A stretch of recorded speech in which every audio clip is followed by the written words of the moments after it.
नमस्कार प्रिय दर्शकों, आप देख रहे हैं ज्योतिष मंत्र। प्रिय दर्शकों, मां काली की विशेष कृपा प्राप्ति का एक साबर मंत्र आप लोगों को देने जा रहा हूं। पूर्ण रूप से प्रमाणिक है और ऐसा हो नहीं सकता कि इस मंत्र का जप किया जाए और मां की कृपा ना प्राप्त हो। 100% मां की कृपा प्राप्त होती है। मां के दर्शनों का लाभ भी इस मंत्र से प्राप्त होता है। परंतु जहां तक दर्शनों की बात होती है तो अनेकों बार मैं इस बात को बोलता हूं कि यह आपकी साधना की सिद्धि के बल पर निर्भर करता है, आपके तप बल पर निर्भर करता है, कितने मनोयोग से आप साधना कर रहे हैं। परंतु इतना निश्चित है कि जब आप इस मंत्र का जप करेंगे तो मां की कृपा का आपको आभास होगा। आपको लगेगा कि हाँ, मां निश्चित तौर पर आपके साथ है। आपके बिगड़े हुए कार्य भी बनने लगेंगे। जहां उम्मीद नहीं थी कि ये कार्य बन सकता है, वो कार्य भी आपको बनता हुआ प्रतीत होगा। यहां तक कि इस मंत्र के माध्यम से आपकी वाणी में सत्य आना शुरू हो जाता है, अर्थात लोगों के लिए आप कुछ बोलते हैं तो भविष्य में वो सही होने लगता है। इतना प्रभावशाली ये मंत्र माना गया है और इसीलिए कहा कि ऐसा हो नहीं सकता इस मंत्र का जप किया जाए और मां की कृपा प्राप्त ना हो। अत्यंत प्रभावशाली ये मंत्र तंत्र शास्त्र में माना गया है और साबर मंत्रों में इसे मां काली का श्रेष्ठतम मंत्र कहा जाता है। इस मंत्र को मां काली के कल्प वृक्ष के रूप में देखा जाता है। जैसे कल्प वृक्ष के बारे में आप लोगों ने सुना होगा कि उस वृक्ष के नीचे बैठ करके जिस भी चीज की कामना मन में की जाती है तो वह प्राप्त हो जाती है। और इस मंत्र का प्रभाव भी यही है कि इस मंत्र को जपने मात्र से, मन में संकल्प मात्र से कार्य पूर्ण होने लगते हैं, क्योंकि मां की विशेष कृपा आप पर बनती है। और मंत्र भी बहुत अधिक विस्तारित नहीं है, बड़ा नहीं है। वैसे तो साबर मंत्र बहुत लंबे होते हैं, बड़े होते हैं, परंतु ये मंत्र बहुत बड़ा नहीं है और इतने से भी मां की कृपा प्राप्त होती है और ये अत्यंत प्रमाणिक और सिद्ध मंत्र है। यदि हम मां काली की आराधना करते हैं, उपासना करते हैं, वर्षों बीत गए हैं, अनुभव प्राप्त नहीं हो रहा है, तो इस मंत्र को मात्र 1 सप्ताह जपिए। इसी से आपको अनुभव हो जाएगा कि हाँ, वास्तव में ये मंत्र कितना शक्तिशाली है और आपको मां की कृपा का अनुभव 7 दिनों के अंदर ही होने लगेगा। इतना प्रभावशाली ये मंत्र है। चलिए अधिक विलंब न करते हुए जान लेते हैं इस मंत्र के पूर्ण विधि विधान को, किस प्रकार से इस मंत्र की सिद्धि होती है और किस प्रकार से इस मंत्र का प्रयोग किया जाता है या किस प्रकार से इस मंत्र को चलाया जाता है। सबसे पहले हमेशा की तरह बात कर लेते हैं साधना की सामग्री की। साधना की सामग्री आपकी स्क्रीन पर है, इसे नोट कर सकते हैं, स्क्रीनशॉट ले सकते हैं, किसी कॉपी नोटबुक में नोट कर सकते हैं। सामान्य सी पूजन सामग्री है जो मां काली को समर्पित होती है, मां काली के निमित्त जाती है। विशेष अलग कुछ भी नहीं है, सामान्य पूजन सामग्री है जिसमें घी या तेल का दीपक प्रयोग कर सकते हैं। श्रेष्ठतम होगा घी का दीपक, परंतु तेल का दीपक भी प्रयोग कर सकते हैं। पुष्प की बात करें तो लाल रंग के गुड़हल के पुष्प सर्वश्रेष्ठ होंगे, अथवा लाल रंग के जो भी पुष्प आपको साधना काल में मिल सके वो प्रयोग कर सकते हैं। लौंग, इलायची, बताशे का नित्य प्रति आपको भोग लगाना है और 2 पान के पत्ते, ये भी आपको संभव हो तो नित्य, अन्यथा प्रथम दिन और अंतिम दिन इसका प्रयोग अवश्य करना है। वैसे नित्य करेंगे तो लाभ आपको दृष्टिगोचर शीघ्रता से होगा, क्योंकि ये मां का एक भोग है। यहाँ पर यदि माला की और आसन की बात करें तो लाल रंग का आसन ले सकते हैं, काले रंग का आसन प्रयोग कर सकते हैं। माला काले हकीक की या रुद्राक्ष की माला, प्राण प्रतिष्ठित माला ले सकते हैं। लाल चंदन की प्राण प्रतिष्ठा युक्त माला ले सकते हैं। और प्राण प्रतिष्ठा विधि पूर्व में दे चुका हूं, तो माला और यंत्र को प्राण प्रतिष्ठा करने के लिए उस वीडियो का सहारा माध्यम आप ले सकते हैं। मंत्र उसमें साबर दिए हुए हैं, 2 मंत्र है और दोनों ही मंत्रों का प्रयोग करना है। तीनों में से जो माला, अर्थात लाल चंदन की माला हो, काले हकीक की माला हो या फिर आपके पास रुद्राक्ष की माला हो, जो भी प्राण प्रतिष्ठित है उसका प्रयोग कर सकते हैं। भोग प्रसाद की बात करें तो प्रथम दिन लौंग, इलायची, बतासे तो नित्य आपको प्रयोग करने हैं, परंतु प्रथम दिन दूध से बनी कोई भी मिठाई, पेड़े हो, बर्फी हो या फिर दूध का ही भोग लगा सकते हैं। यदि आपके पास सामर्थ्य नहीं है कि अन्य कुछ लेकर के आएंगे तो दूध का ही भोग लगा दीजिए, ये भी पर्याप्त है। और वैसे भी देवी पूजन विधान के बात जब मैं करता हूं तो अक्सर बोलता हूं कि देवी पूजा के लिए शास्त्रोक्त मत है दुर्गा स्तुति प्रसन्नो भवेत्, यानी दुर्गा के अंदर सभी है, देवियों की बात है। स्तुति मात्र से, अर्थात मात्र प्रार्थना से ही देवी प्रसन्न हो जाती है। किसी बड़े विधि विधान की आवश्यकता नहीं।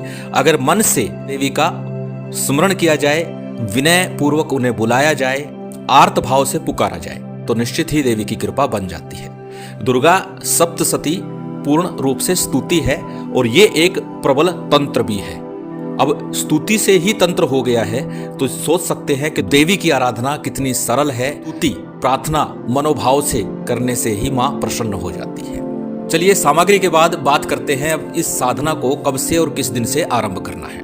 इस साधना को किसी भी शनिवार की रात्रि से आरंभ कर सकते हैं। शुक्ल पक्ष का हो कृष्ण पक्ष का हो इससे मतलब नहीं है। श्रेष्ठतम होगा उस दिन सिद्धि योग बन रहा हो। चतुर्दशी की शनिवार की रात्रि हो तो अत्यंत श्रेष्ठ होगा, या अमावस्या तिथि हो तो भी श्रेष्ठतम होगा।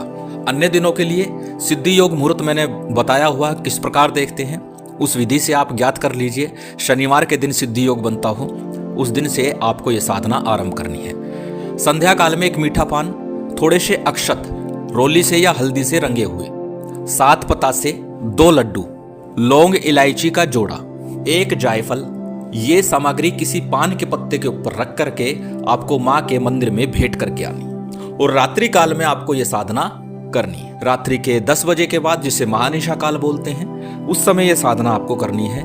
उत्तर की तरफ मुंह कर लेना या पश्चिम की तरफ मुंह करके साधना कर सकते हैं। इस साधना के लिए आपको पूर्णतः निर्वस्त्र होकर के बैठना है। कलावा भी आपके हाथ पर नहीं होना चाहिए। मां के सम्मुख एक बच्चे के रूप में बैठना है कि जैसे एक छोटा बालक अपनी मां के सम्मुख बैठता है। पूर्ण भाव से, पूर्ण मन से इस मंत्र का आपको जप करना है। सबसे पहले जब आप आसन पर विराजमान हो जाएं, अपने सम्मुख चौकी या पट्टे के ऊपर लाल वस्त्र बिछा करके मां का चित्र स्थापित कर लेना और उसके सम्मुख दीपक प्रज्वलित कर लेना। दीपक जैसे बताया तेल घी कोई भी प्रयोग कर सकते हैं। शुद्धि आचमन करके सबसे पहले दीपक प्रज्वलित कर लीजिए और दीप प्रज्वलित करने के बाद में संकल्प कीजिए। संकल्प में नाम, गोत्र, उस दिन का तिथिवार, नक्षत्र बोलना है। कामना बोलनी है कि मां आपकी पूर्ण कृपा मैं चाहता हूं, आपके दर्शनों की अभिलाषा है, इच्छा है। चाहे आपको स्वप्न में ही दर्शन हो लेकिन दर्शन अवश्य होते हैं। और ये संकल्प आपको करना है। संकल्प के पश्चात में संकल्प का जल, अक्षत, पुष्प इत्यादि दाहिने हाथ में आपने लिया था, उसे किसी थाली प्लेट में या फिर गणेश जी के चित्र के सम्मुख अर्पित कर दीजिए। सबसे पहले गणेश जी का, गुरु का, कुलदेव, पितृदेव, स्थान देव इत्यादि का पंचोपचार रीति से आपको पूजन करना है। भगवान शिव का मां शक्ति के साथ पूजन संपन्न कीजिए और भैरव जी का पूजन भी संपन्न कर लीजिए। ये सामान्य सा पूजन विधान लगभग प्रत्येक साधना विधान के साथ बताता हूं और अक्सर बोलता हूं कि पूजन की आवश्यकता हो या ना हो, पूजन थोड़ा सा अवश्य कर लेना चाहिए, जिससे कि हमारे साधना में जो विघ्न है वो ना आए। सबका पूजन संपन्न हुआ, उसके बाद में जब भी साधना की जाती है तो 1 माला गणेश मंत्र की और 1 माला गुरु मंत्र की अवश्य ही करनी चाहिए। प्रश्न उठता है गुरु नहीं है तो क्या करें? अनेकों बार इस प्रश्न का जवाब दे चुका हूं। यदि गुरु नहीं है तो भगवान शिव के पंचाक्षरी मंत्र ओम नमः शिवाय का जप कर सकते हैं, या फिर गुरु गोरखनाथ के मंत्र ओम गुरु गोरक्षनाथाय नमः, इस मंत्र का जप कर सकते हैं। ये मंत्र अपने आप में एक पूर्ण शक्ति है। या फिर हमारे गुरुदेव द्वारा दिया गया मंत्र है ओम परम तत्वाय नारायणाय गुरुभ्यो नमः, इस मंत्र का जप कर सकते हैं। जब इन तीनों मंत्रों का जप आप कर लेंगे, अर्थात गणेश मंत्र, गुरु मंत्र और साबर सिद्धि मंत्र का जप आप कर लेंगे। साबर सिद्धि मंत्र के विषय में अनेकों बार बता चुका हूं कि जब भी कोई साबर मंत्र की साधना करेंगे तो 11 बार जप अवश्य करना चाहिए। तीनों मंत्र जप कर लिए, उसके बाद आज का जो मूल मंत्र है इसकी कम से कम 3 माला का जप करना है। अधिक करेंगे आपके लिए अच्छा है, क्योंकि यहाँ पर माँ की साधना, आराधना पूर्ण भक्ति के साथ जितना हो सके उतना करना है। 3 माला कम से कम आपको करनी है। मंत्र आपकी स्क्रीन पर है, एक बार बोल करके बता देता हूँ। मंत्र इस प्रकार है। क्रीम कालिका 16 वर्षीय जवान, हाथ में खड़क खप्पर तीर कमान, गले नर मुंड माला रहे शमशान, आओ आओ माँ काली के मेरा कहना मान, नहीं आए कालिका तो काल भैरव की दुहाई, शब्द साचा फुरो मंत्र खुदाई। एक बार मंत्र को पुनः दोहरा देता हूँ। क्रीम कालिका 16 वर्षीय जवान, हाथ में खड़क खप्पर तीर कमान, गले नर मुंड माला रहे शमशान, आओ आओ माँ काली के मेरा कहना मान, नहीं आए कालिका तो काल भैरव की दुहाई, शब्द साचा फुरो मंत्र खुदाई। सरल सा मंत्र है, माँ काली का आह्वान करना है, परंतु रक्षा मंत्र का विधान अवश्य कर लीजिएगा जब आप इस साधना को करेंगे, क्योंकि जैसे बताया 3 से 7 दिनों में ही अनुभव होने लगते हैं। अब अनुभव अच्छे भी होते हैं और कुछ बुरे भी होते हैं। कुछ ऐसा लगता है जैसे कुछ अन्य प्रकार की शक्तियां आपके ऊपर आघात करने, आक्रमण करने आ रही हैं। इसलिए रक्षा विधान अवश्य कर लीजिए, ताकि भय उत्पन्न हो तो रक्षा विधान करते हुए आप उस रक्षा घेरे के अंदर रहें और इस मंत्र की साधना करें। निश्चित ही ये मंत्र पूर्ण प्रभावी है और माँ की विशेष कृपा प्राप्त होती है। जब आपका जप पूर्ण हो जाएगा उसके बाद माँ की आरती करनी है। पान का एक पत्ता उल्टा रखिए, एक पत्ता सीधा रखिए, अर्थात चिकना भाग एक तरफ से नीचे रखिए, एक तरफ ऊपर रखिए। उसके ऊपर कपूर प्रज्वलित करके लौंग इलायची बताशा रख करके आरती कर दीजिए। इसी के साथ भोग भी हो जाएगा।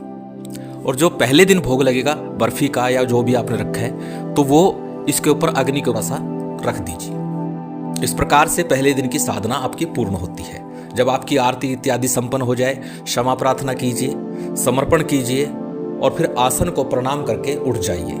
जैसे कि अनेकों बार बताता हूँ, जब भी कोई साधना करें, आरती के बाद में 5-7 मिनट के लिए माँ के ध्यान में, जिस भी देवी देवता की आप साधना कर रहे हैं उसके ध्यान में, चिंतन में रहिए और उसके बाद ही आसन को प्रणाम करके उठ जाना चाहिए। और इस साधना काल में पूर्ण ब्रह्मचर्य का पालन करना है, पूर्ण नियमों का पालन करना है। साबर मंत्रों की साधना में किस प्रकार के नियम होते हैं उसके लिए वीडियो दे चुका हूँ, उसे देख लीजिए, समझ लीजिए और फिर उसके बाद ही साधना कीजिए। और अब जान लेते हैं इस मंत्र को चलाया कैसे जाएगा, कार्य कैसे करेगा। जब भी किसी कार्य के लिए आप प्रयोग करना चाहें, किसी अच्छे कार्य के लिए ही प्रयोग करें, और वही विधि बता रहा हूं, किसी अनिष्ट के लिए प्रयोग विधि नहीं दे रहा हूं कि उसका प्रयोग किस प्रकार करना है। जो भोग सामग्री हमने पहले प्रयोग की है जब माँ की साधना आरंभ करी, वही भोग सामग्री लेकर के उस कामना को, इस मंत्र को बोलते हुए 21 बार जप करना है और फिर वो कामना मन में रखनी है, मन में उसका उच्चारण करना है और माँ के मंदिर में ये सामग्री भेंट करके आनी है। इतना सरल सा ये विधान है। माँ काली के भक्तों के लिए ये मंत्र विशेष रूप से संग्रहणीय है, पूजनीय है, इसे नित्य जपना ही चाहिए। महामाई की विशेष कृपा आप सभी को प्राप्त हो, यही कामना है। उम्मीद करता हूँ आज की ये जानकारी, ये वीडियो आपको अच्छी लगी होगी। यदि अच्छी लगी हो तो कृपया लाइक कीजिएगा, शेयर कीजिएगा।